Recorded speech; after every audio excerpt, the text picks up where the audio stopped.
not a technologist or an engineer. I'm a social scientist, and I'm particularly interested in actually existing cities, I guess, and the kinds of social landscapes within which many of these new technologies are going to have to bed in or maybe emerge from.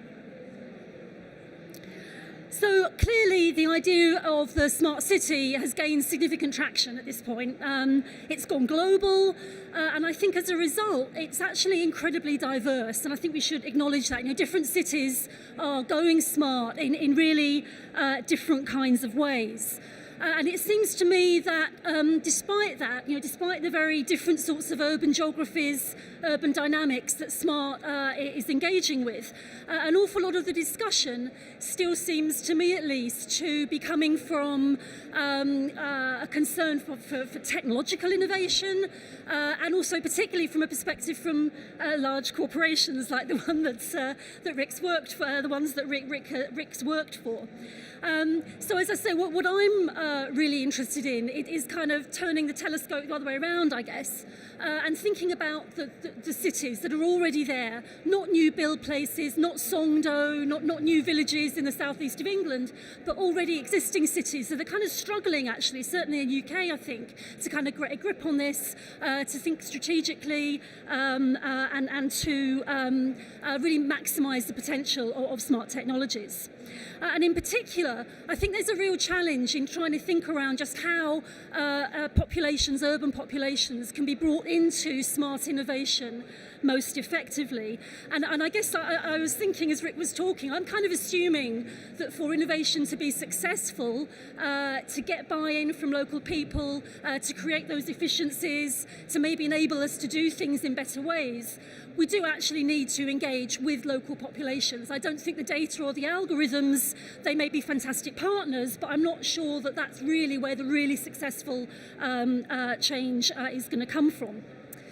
So I think this realisation, I'm sure you've heard this kind of argument before, and the next phrase, which I'm sure you won't be surprised to hear, is the idea of, well, what we actually need then is a smart citizen. Right? We need people in cities to go smart, to inhabit their urban situations by getting with the digital, by generating digital data into these immense databases that we can then analyse and use to run cities more efficiently. But we also need people, smart citizens, who get data, who understand what the digital is, and who can engage with it. So, as an academic researcher, I've been working for the last couple of years on a funded research project in what is one of the UK's leading smart cities, Milton Keynes, and we were, in a way, kind of on the hunt for the smart citizen. We hear about this figure a lot in the smart city grey literatures, and we were interested to investigate in a kind of ordinary city going smart, although actually I think Milton Keynes, as any city is pretty extraordinary. Where were these smart citizens? What were they doing? How were they trying to become and use smart?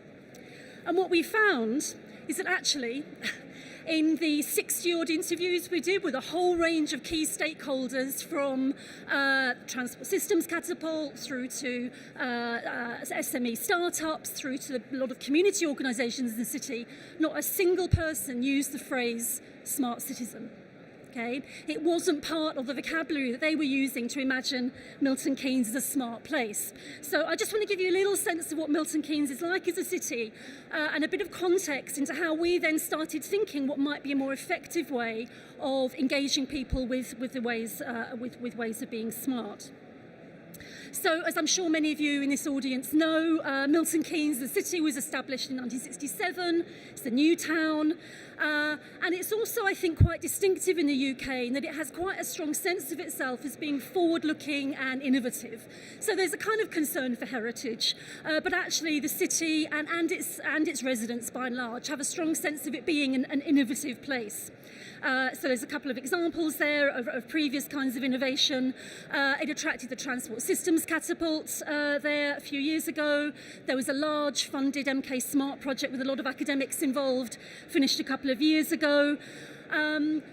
But despite all of that kind of forward thinking, the way the city has basically managed to go smart, and I think this is actually quite typical of smart cities, certainly in the UK, is that the Director of Strategy, Milton Keynes City Council, has really been just trying to kind of grab startup innovation project-based funding for all sorts of different kinds of smart experiments in the city for a whole range of reasons, making the city more efficient, sure, but also things like increasing local education skill levels, trying to improve public health, and so on and so forth. And Milton Keynes, like most cities in the UK, simply doesn't have a budget that's large enough to do really strategic, I think, kind of broad stretch thinking around this. So it's very much, let's grab what we can in this kind of organic kind of way. What that means is that these various kinds of projects land in a city with quite a particular kind of history of urban infrastructure and a sense of urban innovation and urban experimentation. And they've also landed in a city with quite a particular kind of social infrastructure as well. And one of the things that I think is quite distinctive about Milton Keynes is that because it was designed as a new town relatively recently, it's got a very strong, very active voluntary sector. I think it has one of the highest rates of volunteering in the UK from people who live there. And that's partly because that kind of activity was encouraged when the city was new to build a sense of identity and neighbourhood and so on. So what we found in Milton Keynes is actually a whole bunch of people, not smart citizens in the sense of digitally smart, but a whole lot of people who actually had a lot of quite strong views about their city and where it should be going and what they wanted to do with it. And we started to figure out that maybe this was the most effective way to get local people, citizens involved in smart city projects of various kinds. And in particular, we were really concerned, as was the council, that given that there's a lot of quite a complicated social landscape, social infrastructure in the city already, that what smart city projects should be concerned to avoid is what we called inadvertent exclusion. So engage with people in the city because plenty of people have plenty of ideas actually about how data might work to solve issues in their city, and often quite realistic ideas, I think, as well. In our project, we started to think a bit more and to work with some local partners to try and think about ways in which we as smart city advocates could more kind of reflectively try and engage with these range of groups in the city and avoid unintentionally excluding them. Now, clearly certain kinds of smart products will be niche and there will be exclusions that are perfectly fine. But I think if without reflecting on who you're attracting and who you're not, smart city projects, I think, risk losing an awful lot of kind of local expertise and enthusiasms. So we've designed a website with various kinds of information about this. We decided to focus some advice to 4 different stakeholder groups in the smart city, local councils, who are certainly active players, although I think often not quite as proactive as they'd like to be because they don't have the resources. Local businesses of various kinds, the voluntary sector, often very keen and excited by these sorts of possibilities. And finally, we had a 4th kind of grouping we wanted to speak to, which were the people who are responsible for visual communications in the smart city. I'm sure you're all used to those kind of glossy images. Rick showed them, they're very tempting, very lovely. And we felt that actually they might not be helpful, in fact, in terms of engaging local people. Pete, how much time do I have left? 3 minutes, okay, thank you. So I'm going to,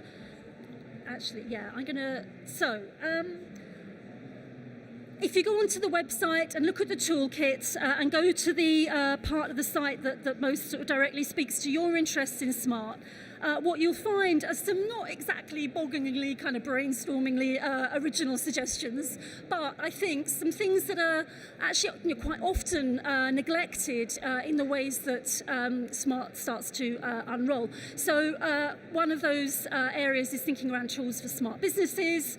And there we point out that given that a lot of certainly these kind of local projects, as opposed to the big corporate projects, are often working with public-private partnerships, as Rick pointed out, there's often an obligation there for businesses and startups to work with local community groups.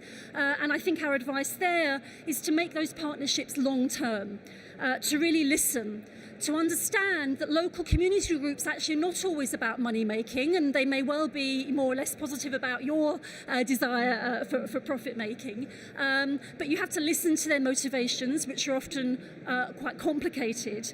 And also that although people in smart cities are very smart, they might not be technically very savvy. And I think we learned a lot about just how difficult it is for those of us who kind of live and breathe digital data and software design and so on, to really try and translate that kind of way of thinking about design into a more everyday language that's responsive to people's everyday kind of urban experiences.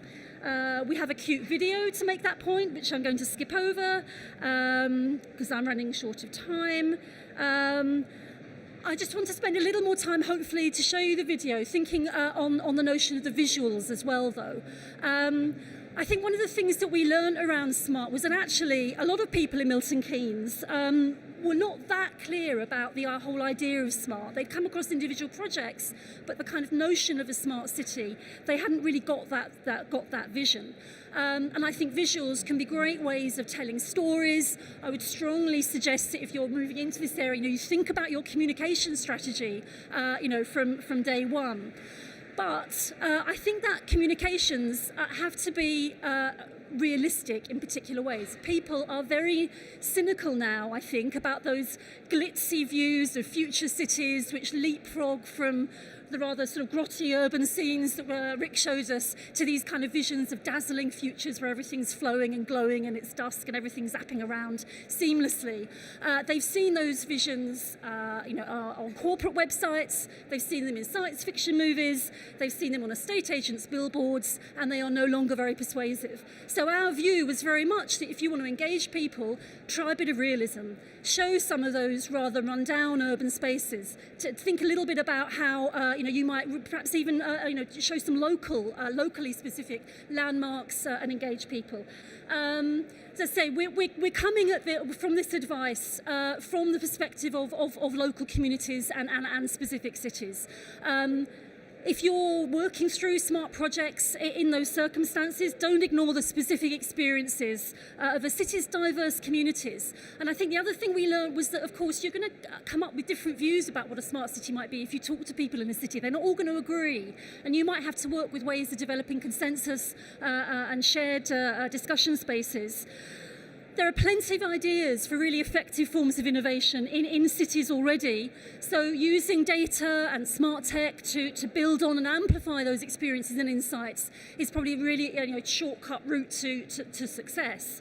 And also in particular, local communities are really not very happy when outsiders parachute in, extract what they need and disappear off again, particularly if they then turn into like very nice profit-making businesses. So think around building up long-term relationships where conversations and dialogue can really take place, and where local people can then genuinely be enabled by smart city projects. So thank you very much.